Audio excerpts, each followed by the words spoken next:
Hello everyone, my name is Nandini Sharma and here I am with the fourth part of the topic cell and this is the last part of this topic. I hope कि previous तीनों part आप लोगों ने देख लिए होंगे क्योंकि हमारे चैनल पे वो ऑलरेडी अपलोडेड हैं। अगर आपने नहीं देखे हैं तो मैं आपको रिकमेंड करूंगी कि आप पहले उन 3 पार्ट्स को देखिए जिससे कि आपको चीजें क्लियर हो, क्योंकि अगर आप टॉपिक्स को स्किप कर करके पढ़ेंगे तो आप क्वेश्चंस के आंसर नहीं कर पाएंगे। तो ये मेरी रिक्वेस्ट है कि अगर आपने वो पार्ट नहीं देखे हैं तो पहले आप उन पार्ट्स को देखिए, अपने बेसिक्स क्लियर कीजिए और उसके बाद में फिर आगे आप पढ़िए। तो हम लोगों ने ऑलमोस्ट सारे टॉपिक्स इस चैप्टर से, इस यूनिट के कवर कर लिए हैं। तो लास्ट हम लोगों के अब टॉपिक्स जो रहते हैं जो हम आज की वीडियो में कवर करेंगे वो है क्रोमोसोम के बारे में देखेंगे, इसके अलावा डीएनए के बारे में देखेंगे, आरएनए के बारे में देखेंगे, डिविजन्स के बारे में भी पढ़ेंगे। डिविजन्स मैंने आपको जब स्टार्टिंग में बताया था यूकेरियोटिक और प्रोकैरियोटिक सेल के बारे में, तब मैंने आपको वहां पे 2 टर्म्स यूज की थी, माइटोसिस और मियोसिस। 2 डिविजन्स के बारे में बताया था। तो आज हम इन 2 डिविजन्स को भी कवर करेंगे कि इनमें क्या होता है और उसके बाद में हम लोग कुछ एमसीक्यूज करेंगे जिससे कि जो चीजें आपने पढ़ी हैं वो क्लियर हो जाए और जो चीजें हम लोगों की थ्योरी में कवर नहीं हुई थी या फिर कुछ ऐसे क्वेश्चंस होते हैं फिर भी जो थ्योरी में नहीं हो पाते हैं तो उन चीजों को भी आज हम वहां पे कवर करेंगे। तो आज हम स्टार्ट करते हैं अपने फर्स्ट टॉपिक से जो है क्रोमोसोम। क्रोमोसोम की अगर हम लोग बात करें तो क्रोमोसोम भी क्या होता है? क्रोमोसोम एक तरह का जेनेटिक मटेरियल होता है सेल का और थ्रेड लाइक स्ट्रक्चर होता है। इसका जो स्ट्रक्चर होता है, ये जो आप यहाँ पे फिगर देख रहे हो, डायग्राम देख रहे हो, ये क्रोमोसोम का है। क्रोमोसोम जो होता है थ्रेड लाइक स्ट्रक्चर होता है और ये जेनेटिक मटेरियल होता है सेल का और ये सेल्स के अंदर प्रेजेंट होता है न्यूक्लियस में। यूकेरियोटिक सेल्स के न्यूक्लियस के अंदर प्रेजेंट होगा क्योंकि प्रोकैरियोटिक सेल्स में तो न्यूक्लियस नहीं होता है तो न्यूक्लियस के अंदर तो नहीं होगा ये। तो यूकेरियोटिक सेल्स में न्यूक्लियस के अंदर ही प्रेजेंट होता है और ये थ्रेड की तरह इसका स्ट्रक्चर होता है। हर एक जो क्रोमोसोम होता है यूकेरियोटिक सेल्स का वो डीएनए और हिस्टोन प्रोटीन का बना हुआ होता है। जो क्रोमोसोम होता है वो 2 चीजों का बना होता है, डीएनए और हिस्टोन प्रोटीन। डीएनए की फुल फॉर्म क्या होती है? D oxy ribo nucleic acid. D oxy ribo nucleic acid DNA की फुल फॉर्म होती है। उसके साथ में कुछ हिस्टोन प्रोटीन होते हैं। हिस्टोन प्रोटीन कौन कौन से होते हैं? H2A, H2B, H3, H4। ये 4 हिस्टोन प्रोटीन्स तो होते हैं। इनके अलावा एक और होता है जिसको बोलते हैं H1 histone protein. H1 histone protein जो होता है ये एक लिंकर प्रोटीन होता है। ये एक लिंकर प्रोटीन होता है। अब कैसे होता है वो अभी मैं आपको बताऊंगी। ये एक सेकेंड। ये एक लिंकर प्रोटीन होता है जो लिंक करने का काम करता है। ठीक है, तो ये कुछ चीजें थी जो आपको पता होनी चाहिए लिंकर प्रोटीन। इसके अलावा ये सब जो होते हैं, जो क्रोमोसोम होता है ये बेसिकली क्या है? एक हेरिडेटरी यूनिट है। ठीक है, इंफॉर्मेशन को ट्रांसफर करता है पेरेंट से ऑफ स्प्रिंग्स में।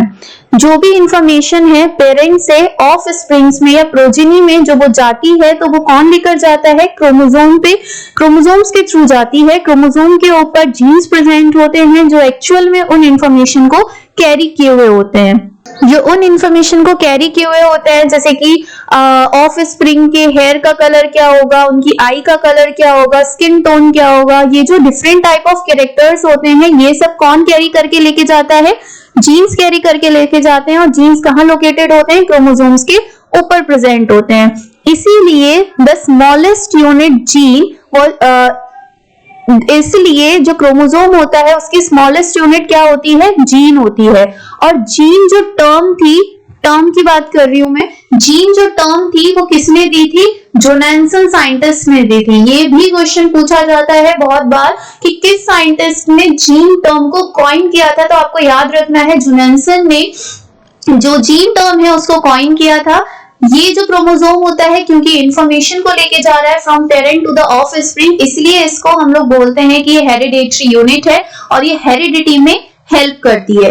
और डीएनए का क्या काम होता है? डीएनए जो होता है उसमें सारी की सारी इंफॉर्मेशन होती है जो किसी भी सेल को अपने फंक्शन के लिए जरूरी होती है, जैसे कि सेल को ग्रो करने के लिए, रिप्रोडक्शन के लिए, अपने मेटाबॉलिक फंक्शंस को परफॉर्म करने के लिए जितनी भी इंफॉर्मेशन की जरूरत होती है वो सब की सब कहाँ पे स्टोर होती है? डीएनए के पास होती है। तो डीएनए कुछ स्पेसिफिक प्रोटीन्स को भी कोड करता है, कुछ स्पेसिफिक प्रोटीन्स बनाता है। अब वो स्पेसिफिक प्रोटीन एक सेकेंड, कुछ स्पेसिफिक प्रोटीन भी बनाता है। ये जो स्पेसिफिक प्रोटीन्स होते हैं ये रिस्पॉन्सिबल होते हैं स्पीशीज में वेरिएशंस लाने के लिए। क्या होता है कि हम लोगों का 99.9% जो डीएनए होता है वो सेम होता है सब में।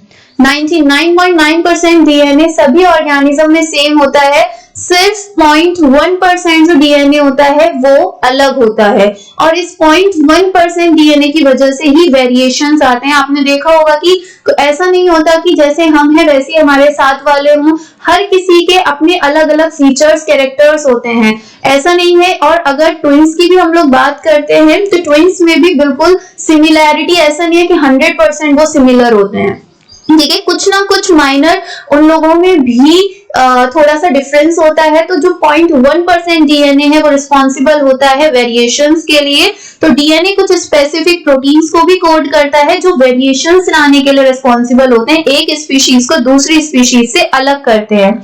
साइंटिस्ट ने जो नाम दिया था क्रोमोसोम को जो नाम दिया था वो इस बेसिस पे दिया गया था कि हम इन्हें स्पेसिफिक डाइस से स्टेन कर सकते हैं। डाइस क्या होती हैं? जिनसे आप किसी भी चीज को कलर कर सकते हो, स्टेन कर सकते हो। तो क्रोमोसोम को अगर हम लोग इसको ब्रेक करके पढ़े तो जो क्रोमो का मतलब क्या होता है? क्रोमा का मतलब होता है कलर, ठीक है, यहाँ पे मैं लिख देती हूँ क्रोमा का मतलब होता है कलर, और सोमा का मतलब होता है बॉडी। तो मतलब कलर्ड बॉडी। क्रोमोसोम का क्या मतलब हो गया? कलर्ड बॉडी, जिसे स्टेन किया जा सके स्पेसिफिक डाइस से। ह्यूमंस के केस में 23 पेयर्स ऑफ क्रोमोसोम्स होते हैं। ह्यूमंस के केस में कितने नंबर ऑफ क्रोमोसोम्स होते हैं? 23 पेयर्स की बात हो रही है यहाँ पे। तो अगर हम इनको बिना पेयर के देखें तो 46 नंबर ऑफ क्रोमोसोम प्रेजेंट होते हैं। अगर आपको पूछा जाए पेयर्स में कितने प्रेजेंट होते हैं तो 23 पेयर्स होते हैं, और टोटल नंबर कितने होते हैं क्रोमोसोम के? 46 क्रोमोसोम्स प्रेजेंट होते हैं। अब 23 पेयर में 22 पेयर्स जो होते हैं क्रोमोसोम्स के वो ऑटोसोम्स होते हैं। उन्हें क्या बोलते हैं? ऑटोसोम्स बोला जाता है। केवल एक पेयर जो बचता है आपका 23rd पेयर, एक पेयर को हम लोग बोलते हैं, ये क्या होते हैं? Sex chromosome. Sex chromosome present होते हैं। तो ये भी आपको याद रखना है कि आपके 22 पेयर जो होते हैं वो ऑटोसोम्स के होते हैं, और सिर्फ एक पेयर जो है वो आपका सेक्स क्रोमोसोम्स का होता है। ऑटोसोम्स जो होते हैं, ऑटोसोम्स सारे के सारे कैरेक्टर्स को कंट्रोल करते हैं सेक्स को छोड़ के। किसी भी ऑर्गेनिज्म का सेक्स क्या होगा? वो मेल होगा, फीमेल होगा, उस कैरेक्टर को छोड़ के बाकी जितने भी इनहेरिटेड कैरेक्टर्स होते हैं वो सब कंट्रोल करते हैं ऑटोसोम्स। और किसी भी इंडिविजुअल का सेक्स क्या होगा? मेल होगी, फीमेल होगी, वो कंट्रोल करते हैं सेक्स क्रोमोसोम्स। तो आपको ये चीज भी याद रखनी है कि टोटल 23 पेयर्स होते हैं, जिसमें से 22 पेयर्स ऑटोसोम्स होते हैं जो कि सारे कैरेक्टर्स को कंट्रोल करते हैं, उनके इनहेरिटेंस को। सिर्फ सेक्स जो सेक्स डिटरमाइन कैरेक्टर होता है उसको छोड़कर। और अगर हम लोग सेक्स क्रोमोसोम की बात करें तो सेक्स क्रोमोसोम किसी भी इंडिविजुअल का क्या सेक्स होगा उसको कंट्रोल करते हैं। तो ये था क्रोमोसोम्स के बारे में कि कितने पेयर ऑफ क्रोमोसोम्स प्रेजेंट होते हैं। अब इसके बाद में एक और चीज आती है कि अगर हम लोग डीएनए को लीनियर फॉर्म में देखें तो वो 6 फीट तक का हो सकता है। अब इतना बड़ा डीएनए सेल के अंदर तो आएगा नहीं, अगर हम उसको लीनियर फॉर्म में ही अगर हम उसको फिट करना चाहे एक सेल के अंदर तो वो तो पॉसिबल ही नहीं है। तो डीएनए जो होता है वो हिस्टोन प्रोटीन्स के साथ में एकदम टाइटली पैक्ड होता है, और तब सेल के अंदर उसको फिट किया जाता है या सेल के अंदर वो फिट होता है। ठीक है। तो अनबाउंड डीएनए मतलब कि लीनियर फॉर्म में डीएनए सेल के अंदर फिट नहीं हो सकता, क्योंकि वो बहुत ही ज्यादा, उसका जो लेंथ होता है वो बहुत ज्यादा है, तो इसीलिए वो टाइटली कॉइल्ड होता है, पैक्ड होता है हिस्टोन प्रोटीन्स के साथ में, जिससे कि वो एक सेल के अंदर आराम से फिट हो सके। अगर मैं आपको एक स्ट्रक्चर दिखाऊं कि ये प्रोटीन्स हैं, हिस्टोन प्रोटीन्स, अभी हम लोगों ने 4 तरह के हिस्टोन प्रोटीन बताए थे, और ये सब पेयर्स में प्रेजेंट होते हैं, सबके सब पेयर्स में प्रेजेंट हैं। H2A, H2B, H3 and H4, इनके ऊपर डीएनए रैप होता है, इनके ऊपर डीएनए रैप होता है, लिपटा हुआ होता है, ठीक है, एकदम टाइटली पैक्ड होता है हिस्टोन प्रोटीन्स के साथ में। और यहाँ पर एक लिंकर प्रोटीन होता है जो होता है H1, यहाँ पे एक लिंकर प्रोटीन होता है जो होता है H1, जो इसको पूरे स्ट्रक्चर को स्टेबलाइज करके रखता है। और ये पूरा स्ट्रक्चर एक साथ मिलाकर इसको क्या बोला जाता है? न्यूक्लियोसोम बोला जाता है, न्यूक्लियोसोम बोला जाता है। तो ये भी आपको याद रखना है कि हिस्टोन प्रोटीन्स के साथ में डीएनए एकदम टाइटली रैप होता है, जिससे कि वो एक सेल के अंदर अच्छे से फिट हो सके, क्योंकि अनबाउंड डीएनए को फिट करना पॉसिबल नहीं है, इजी नहीं है, और देखा जाए तो पॉसिबल है ही नहीं, क्योंकि इतना बड़ा डीएनए आप सेल के अंदर लीनियर फॉर्म में फिट नहीं कर सकते हो, ठीक है। तो ये जो आपका स्ट्रक्चर बनता है इसको बोलते हैं न्यूक्लियोसोम। तो ये था क्रोमोसोम्स के बारे में। इसके अलावा एक इंपॉर्टेंट चीज ये होती है कि जो क्रोमोसोम होता है उसका ये काम भी होता है कि जो डीएनए है जब उसका डिवीजन हो तो वो आने वाली दोनों प्रोजेनी में, आने वाली जो प्रोजेनीज हैं उनमें इक्वली जाए। जो आने वाली प्रोजेनी होती है उन्हें डॉटर सेल्स बोला जाता है।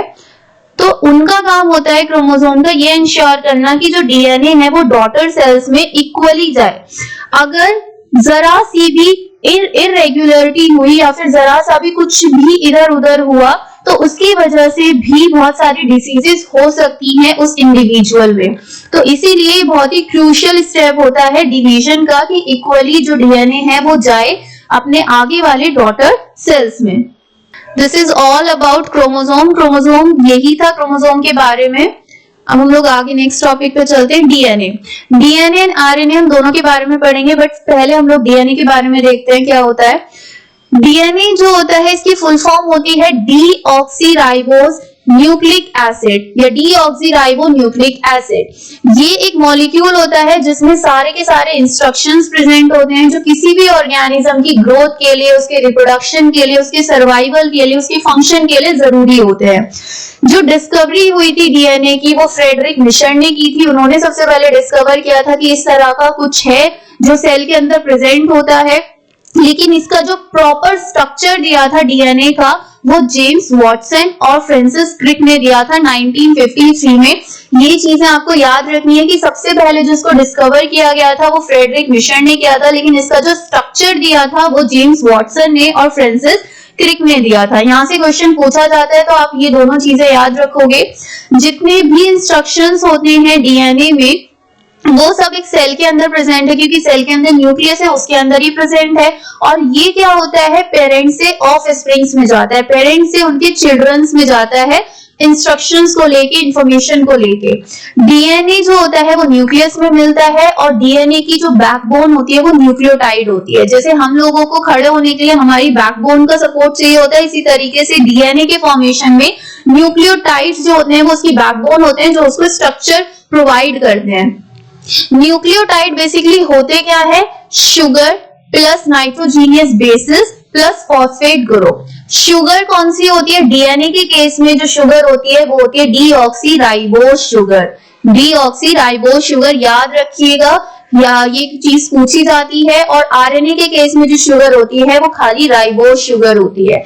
दोनों में ये अंतर है कि डीएनए में जो शुगर होती है वो डीऑक्सीराइबोस होती है और आरएनए के केस में जो शुगर होती है वो राइबोस शुगर होती है। तो न्यूक्लियोटाइड किस किस चीजों से मिलकर बना है, sugar plus nitrogenous basis plus phosphate group. DNA जो होता है वो हेलिक्स की फॉर्म में होता है, इस तरीके से कॉइल फॉर्म में होता है, ठीक है, ऐसे स्पाइरल फॉर्म में। तो जो डीएनए होता है ये एक हेलिकल फॉर्म में होता है और वो भी डबल हेलिकल। एक ये स्ट्रैंड है, एक ये स्ट्रैंड है, इसलिए 2 स्ट्रैंड होने की वजह से इसे क्या बोला जाता है, डबल हेलिकल स्ट्रक्चर। अब हम लोगों ने यहाँ पे शुगर के बारे में बात कर ली कि डीऑक्सीराइबोज शुगर होती है। नाइट्रोजीनियस बेसिस की बात करें तो दो तरह के होते हैं, प्यूरिन और पायरिमिडीन। प्यूरिन में दो आते हैं, एडेनिन एंड गुआनिन। पायरिमिडीन में दो आते हैं, थायमीन और साइटोसिन। लेकिन अगर हम आरएनए की बात करते हैं तो आरएनए के केस में जो थायमीन होता है वो रिप्लेस हो जाता है यूरेसिल से। यूरेसिल सिर्फ आपको आरएनए के केस में मिलेगा, आरएनए के केस में थायमीन प्रेजेंट नहीं होता है। याद रखना ये चीज भी कि थायमीन सिर्फ डीएनए में प्रेजेंट होता है और जैसे ही आरएनए की बात की जाएगी तो वहां पे यूरेसिल प्रेजेंट होता है। यहाँ पे डीएनए के स्ट्रक्चर में आपको दिख रहा होगा, ये जो दो अलग अलग कलर के आपको यहाँ पे दिखाई दे रहे हैं स्ट्रक्चर्स, ये नाइट्रोजन बेसिस ही है, ये बिल्डिंग ब्लॉक है पूरे जिन्होंने बनाया इस डीएनए को। तो ये यहाँ पे साइटोसिन है, साइटोसिन यहाँ पे गुआनिन है, फिर नीचे इसी तरीके से एडेनिन है, थायमीन है। तो ये नाइट्रोजीनियस बेसिस हैं जो आपस में जिन्होंने बॉन्ड बनाया हुआ है। अब बॉन्ड कैसे बनाए हैं? एडेनिन जो होती है वो थायमीन के साथ पेयर करेगी, एडेनिन हमेशा थायमीन के साथ पेयर करती है और वो भी डबल बॉन्ड से, डबल हाइड्रोजन बॉन्ड से।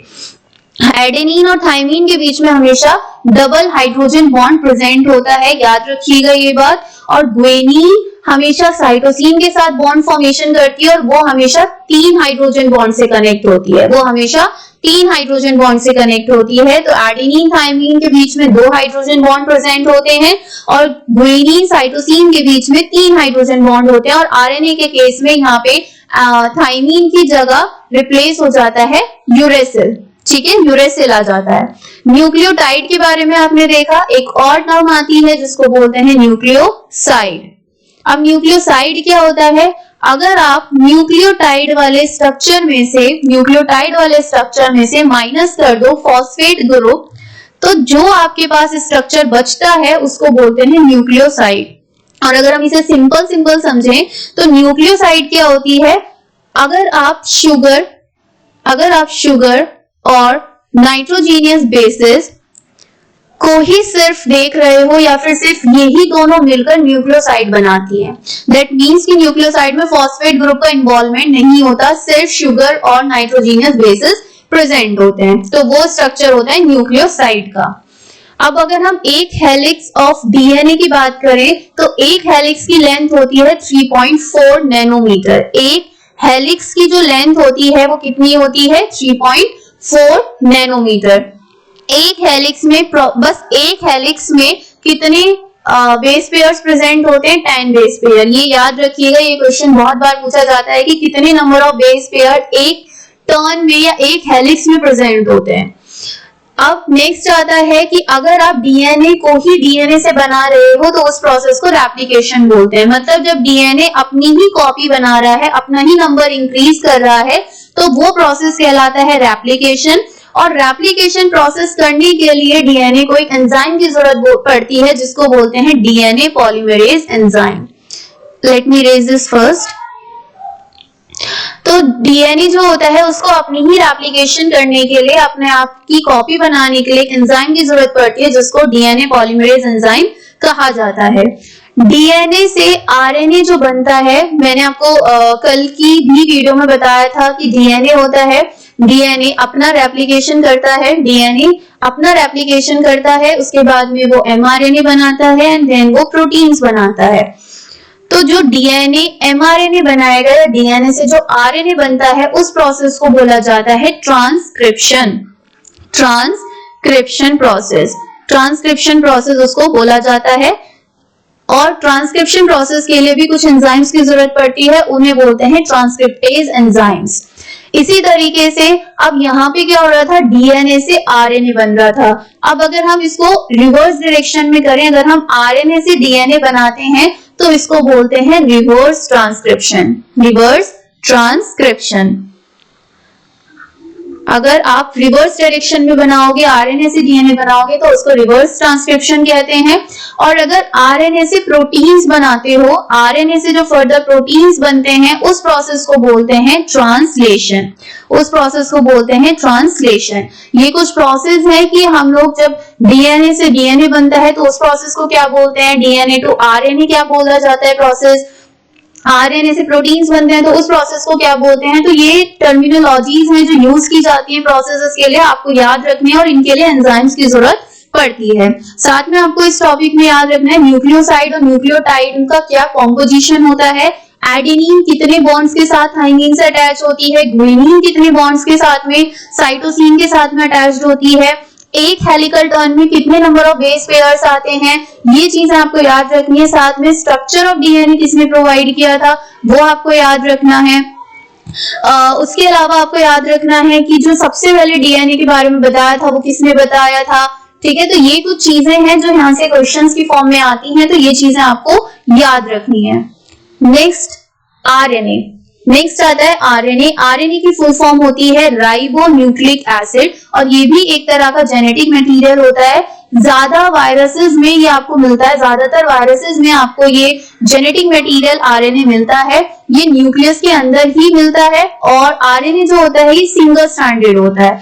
जैसे कि यहाँ पे आप देखोगे तो आरएनए में सिर्फ एक ही स्ट्रैंड है। अगर हम डीएनए की बात कर रहे थे तो डीएनए में क्या था, ऐसे डबल हेलिक्स था, 2 स्ट्रैंड जा रहे थे, लेकिन आरएनए में सिर्फ एक ही स्ट्रैंड होता है।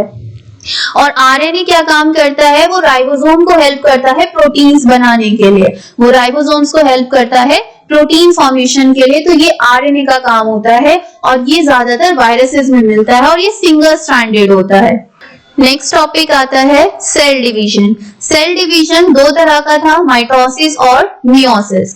माइटोसिस जो सेल डिवीजन होता है इसमें 2 डॉटर सेल्स प्रोड्यूस होती हैं at the end of the division. Division जब पूरा हो जाता है उसके बाद में पेरेंट बॉडी से यहाँ पे 2 डॉटर सेल्स मिलती है, 2 ऑफस्प्रिंग्स बनती हैं। लेकिन अगर हम लोग मियोसिस की बात करते हैं तो मियोसिस में डिवीजन के बाद में आपको टोटल नंबर ऑफ ऑफस्प्रिंग्स या डॉटर सेल्स 4 मिलती हैं, यहाँ पे 4 मिलती हैं। तो पहला डिफरेंस तो यही है दोनों डिवीजन में कि माइटोसिस में 2 डॉटर सेल्स प्रोड्यूस होती हैं at the end of the division, और मियोसिस में 4 डॉटर सेल्स बनती हैं डिवीजन के बाद में। जो माइटोसिस होता है इसमें जो डॉटर सेल्स बनती हैं ये जेनेटिकली आइडेंटिकल होती हैं, दैट मींस एग्जैक्ट सेम होती हैं पेरेंट्स की तरह, बिल्कुल पेरेंट्स की तरह होंगी, कोई भी डिफरेंस नहीं होगा। लेकिन मियोसिस में जो डॉटर सेल्स बनती हैं वो जेनेटिकली डिफरेंट होती है, मतलब कि वो एग्जैक्ट कॉपीज नहीं होंगी अपने पेरेंट्स की, उनमें वेरिएशंस आएंगे। ठीक है, तो ये जो आपके दोनों में डिफरेंसेस हैं, ये दूसरा डिफरेंस है कि ये जेनेटिकली आइडेंटिकल होते हैं, क्लोन बनाते हैं, एग्जैक्ट सेम होते हैं। मियोसिस में जेनेटिकली डिफरेंट होते हैं, एग्जैक्ट सेम नहीं होते हैं। माइटोसिस सभी ऑर्गेनिज्म में होता है वायरसेस को छोड़कर, लेकिन मियोसिस जो होता है ये मेनली प्लांट्स में, एनिमल्स में और फंजाई में ही होता है। माइटोसिस जो होता है ये सोमैटिक सेल्स में होता है, जैसे कि नोज है, नोज की सेल्स हैं, स्किन की सेल्स हैं, यहाँ पे होता है। अब सोमैटिक सेल्स 2 तरह की सेल्स होती हैं, एक होती है जर्म सेल्स, एक होती है सोमैटिक सेल्स। जर्म सेल्स जो होती हैं वो सेल्स होती हैं जो गैमीट्स का फॉर्मेशन करती हैं। ठीक है, और गैमीट्स के अलावा जितनी भी सेल्स होती हैं वो सब सोमैटिक सेल्स कहलाती हैं। तो जो जर्म सेल्स होती हैं वो गैमीट्स का फॉर्मेशन करती हैं, गैमीट्स जैसे कि स्पर्म हो गया, एग सेल हो गई, ये वाला। ठीक है, तो जो गैमीट होते हैं या जो जर्म सेल्स होती हैं, सेक्स सेल्स होती हैं, उनमें मियोसिस प्रोसेस होता है। जो सोमैटिक सेल्स होती हैं उनमें माइटोसिस प्रोसेस होता है। Let me erase this. अब लास्ट पॉइंट आता है कि माइटोसिस में जो आपको सेल्स मिलती हैं वो डिप्लॉइड होती हैं। डिप्लॉइड मतलब कि 2n नंबर ऑफ क्रोमोसोम्स होते हैं, और मियोसिस में हैप्लॉइड सेल्स मिलती हैं, यानी कि n नंबर ऑफ क्रोमोसोम्स होते हैं। अब डिप्लॉइड का मतलब होता है कि हर एक क्रोमोसोम की 2 कॉपीज प्रेजेंट होंगी। सपोज ये मेरे पास एक क्रोमोसोम है तो इसकी 2 कॉपीज प्रेजेंट होंगी। Let me change the colour. अब ये मेरे पास दूसरी कॉपीज है तो इनकी भी 2 कॉपीज प्रेजेंट होंगी दूसरे क्रोमोसोम की। Let me change again. ये कोई थर्ड क्रोमोसोम है, इसकी भी 2 कॉपीज प्रेजेंट होंगी। तो जब हर एक क्रोमोसोम की 2 कॉपीज प्रेजेंट होती हैं तो उसको बोलते हैं डिप्लॉइड कंडीशन। ठीक है, हर एक जब क्रोमोसोम की 2 कॉपीज प्रेजेंट होती हैं तो उनको बोलते हैं डिप्लॉइड कंडीशन। और हैप्लॉइड में क्या होता है कि एक क्रोमोसोम की सिर्फ एक ही कॉपी प्रेजेंट होती है, हर एक क्रोमोसोम की सिर्फ एक ही कॉपी प्रेजेंट होती है। जैसे कि ये पहला क्रोमोसोम है, इसकी एक ही कॉपी प्रेजेंट है, दूसरा क्रोमोसोम है, इसकी एक ही कॉपी प्रेजेंट है, ये थर्ड क्रोमोसोम है, इसकी भी एक ही कॉपी प्रेजेंट है। तो ये होती है हैप्लॉइड कंडीशन। उसके अलावा ह्यूमंस के केस में अगर बात करते हैं तो ह्यूमंस में जो स्पर्म और एग सेल होती है, स्पर्म और एग सेल होती है, ये हैप्लॉइड होती है, ये हैप्लॉइड होती हैं, क्योंकि तभी तो ये सेक्स सेल्स में ही होता है खाली मियोसिस प्रोसेस, यही तो हमने यहाँ पे पॉइंट लिखा है। तो इस पॉइंट का मतलब क्या है कि स्पर्म और एग सेल्स जो होती है ये हैप्लॉइड होती हैं। लेकिन जो माइटोसिस प्रोसेस होता है उसमें डिप्लॉइड सेल्स बनती हैं। तो जितनी भी बॉडी की सेल्स हैं, इन सेल्स को छोड़कर, एग और स्पर्म को छोड़कर जितनी भी बॉडी की सेल्स हैं वो सब डिप्लॉइड होती हैं ह्यूमंस के केस में। ठीक है, तो यहाँ पे जितनी भी सोमैटिक सेल्स होंगी वो सब डिप्लॉइड होती हैं नेचर में। तो ये चीजें आपको याद रखनी है।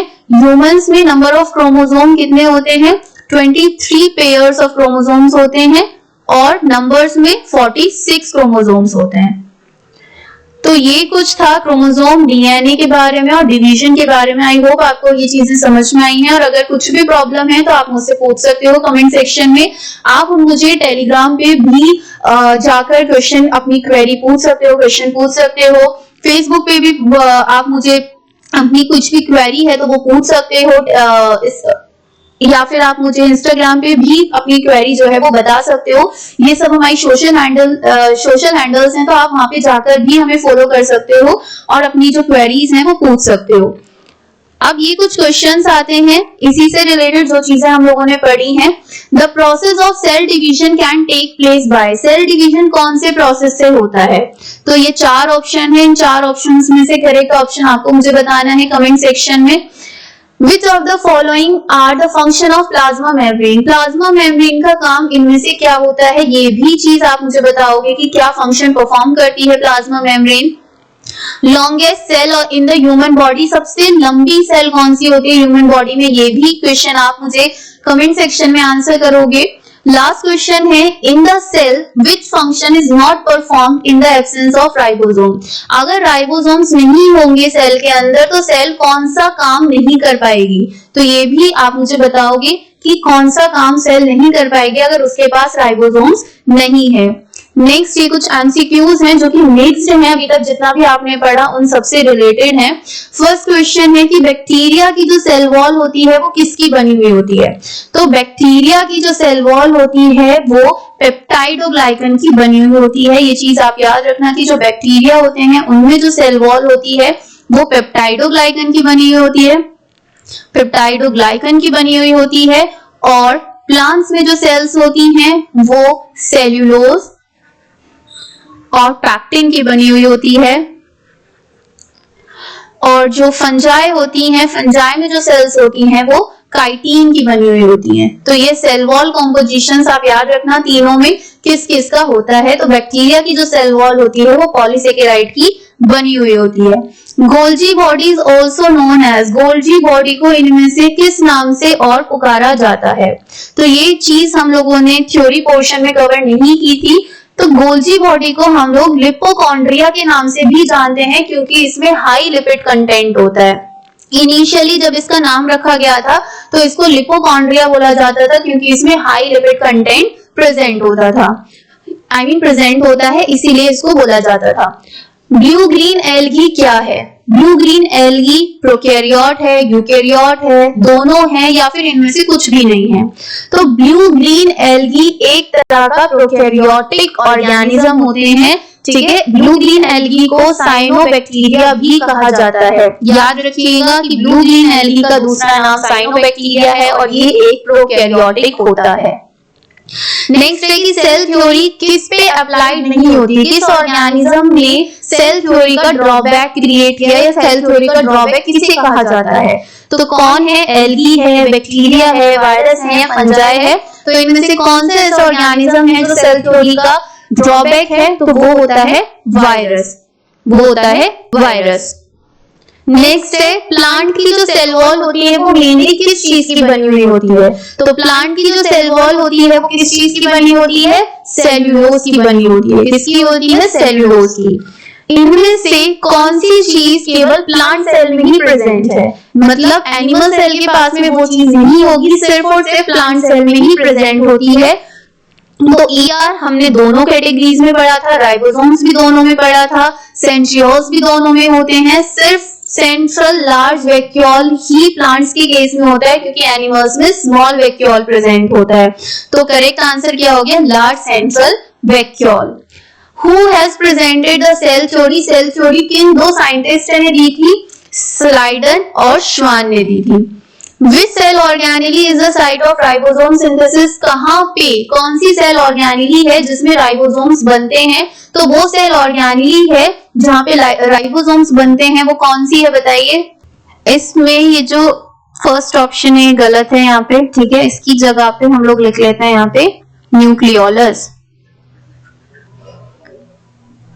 जिसने थ्योरी अच्छे से पढ़ी है उसको पता है, मैंने जब थ्योरी पढ़ाई थी तब मैंने आपको बताया था कि न्यूक्लियोलस जो होता है ये साइट होती है राइबोसोम्स की सिंथेसिस की, इसलिए इसे फैक्ट्री ऑफ राइबोसोम्स भी कहा जाता है। तो इसका करेक्ट आंसर है न्यूक्लियोलस। ठीक है, यहाँ पे गलत लिखा हुआ था ऑप्शन, यहाँ पे ऑप्शन है न्यूक्लियोलस और करेक्ट आंसर भी है न्यूक्लियोलस। नेक्स्ट आता है which of the following organelle are attached to rough endoplasmic reticulum? इनमें से कौन सी ऑर्गेनेली है जो रफ एंडोप्लाज्मिक रेटिकुलम के साथ में अटैच्ड होती है? तो वो होती है राइबोसोम्स, क्योंकि मैंने आपको बताया था कि रफ एंडोप्लाज्मिक रेटिकुलम को रफ इसलिए बोलते हैं क्योंकि उसके सरफेस पे क्या प्रेजेंट होते हैं? राइबोसोम्स प्रेजेंट होते हैं। ठीक है, इसीलिए ही उसको बोला जाता है rough endoplasmic reticulum. Next question है longest cell in human body. Human body में सबसे लॉन्गेस्ट सेल कौन सी होती है? तो वो होती है नर्व सेल। मैंने फर्स्ट पार्ट में सेल पढ़ाया था, तो इंट्रोडक्टरी पार्ट में ही आपको बताया था कि क्वेश्चंस पूछे जाते हैं लॉन्गेस्ट सेल से, बिगेस्ट सेल से, स्मॉलेस्ट सेल से। तो वही क्वेश्चन यहाँ पे पूछा गया है कि लॉन्गेस्ट सेल कौन सी होती है, तो वो है नर्व सेल। माइटोकॉन्ड्रिया किसमें एब्सेंट होता है? माइटोकॉन्ड्रिया किसमें प्रेजेंट नहीं होता है? तो बैक्टीरिया में नहीं होता है, क्योंकि प्रोकैरियोट्स के केस में हमने पढ़ा ही नहीं था। नेक्स्ट क्वेश्चन है the presence of what distinguish a plant from an animal cell. Plant और एनिमल सेल को अगर आपको डिफरेंशिएट करना है, एक दूसरे से अलग बताना है, तो उसके लिए कौन सा फीचर यहाँ से आप ऑप्ट करोगी? Chloroplast, cell wall, cell membrane या न्यूक्लियस? तो इनका जो डिस्टिंक्शन फीचर है वो होता है सेल वॉल, क्योंकि सेल वॉल सिर्फ प्लांट्स के पास में होती है, एनिमल्स के पास में नहीं होती। नेक्स्ट क्वेश्चन है the branch of biology which deals with the study of cell is known as cytology. Nucleic acid cell में किसने डिस्कवर किया था? न्यूक्लिक एसिड यानी कि आपका डीएनए किसने डिस्कवर किया था? एफ मिशन ने सबसे पहले इसको डिस्कवर किया था। उसके अलावा नेक्स्ट आता है rigidity of the cell wall is due to. Cell wall को जो रिजिडिटी प्रोवाइड करता है, जो टफनेस प्रोवाइड करता है, वो कौन करता है? सेल वॉल को जो रिजिडिटी प्रोवाइड करता है, जो उसको स्ट्रेंथ प्रोवाइड करता है, वो होता है लिग्निन। प्राइमरी जैसे कि आपको पता है सेल के बाहर एक सेल वॉल प्रेजेंट होती है, और सेल वॉल जो होती है सेलुलोज की बनी हुई होती है, कार्बोहाइड्रेट की बनी हुई होती है। इसके बाहर जब एक और एडिशनल लेयर प्रेजेंट हो जाती है लिग्निन की, तो वो एक सेकेंडरी सेल वॉल की तरह काम करती है, मतलब और भी ज्यादा प्रोटेक्शन प्रोवाइड करेगी सेल को, जिसकी वजह से सेल में रिजिडिटी, उसकी स्ट्रेंथ जो होती है वो बढ़ जाती है। तो रिजिडिटी सेल वॉल को कौन प्रोवाइड करता है? लिग्निन प्रोवाइड करता है। नेक्स्ट क्वेश्चन है when our cells are filled with dead or damaged organelles like mitochondria ER, the degradation of these organelles is mainly performed by। जब भी कोई ऑर्गेनेली डैमेज हो जाती है या उसकी डेथ हो जाती है सेल के अंदर, तो वो अपने डिग्रेडेशन, अपने डाइजेशन के लिए कहाँ जाती है? यस, लाइसोसोम्स में, क्योंकि लाइसोसोम्स क्या होते हैं? सेल्यूलर हाउसकीपर होते हैं, suicidal bag of the cell होते हैं। Next question match the following. यहाँ पे कुछ आपको सेल ऑर्गेनेलीज दी हुई है और यहाँ पे उनके कॉमन नेम दिए हुए हैं। आपको इन दोनों को मैच करना, बताना है कि किस ऑर्गेनेली को किस नाम से पुकारा जाता है। तो राइबोसोम्स को क्या कहा जाता है? राइबोसोम्स को कहा जाता है protein factory of the cell, क्योंकि राइबोसोम्स में क्या होते हैं? प्रोटीन्स बनते हैं। लाइसोसोम्स क्या होती है? Suicidal bag of the cell, क्योंकि यहाँ पे जो भी डेड और डैमेज्ड सेल होती है, सेल ऑर्गेनेलीज होती हैं, वो अपने डाइजेशन के लिए जाती हैं। माइटोकॉन्ड्रिया क्योंकि एनर्जी प्रोवाइड करता है सेल को, तो इसे power house of the cell कहा जाता है। और न्यूक्लियस जो होता है ये कंट्रोलर होता है सेल का, क्योंकि इसी के पास में जेनेटिक मटेरियल है, इसी के अंदर जेनेटिक मटेरियल प्रेजेंट होता है। नेक्स्ट क्वेश्चन है, ER is called as skeletal of cell. ER को हम लोग सेल का स्केलेटल कहते हैं। नेक्स्ट पॉइंट है, ER is divided into two types on the basis of presence or absence of ribosome. ER को क्या हमने दो कैटेगरी में डिवाइड किया है इस बेसिस पे कि क्या उनके सरफेस पर राइबोसोम प्रेजेंट हैं या फिर नहीं प्रेजेंट हैं। थर्ड पॉइंट है, स्मूथ ER जो होता है वो प्रोटीन सिक्रीटिंग सेल्स में पार्टिसिपेट करता है।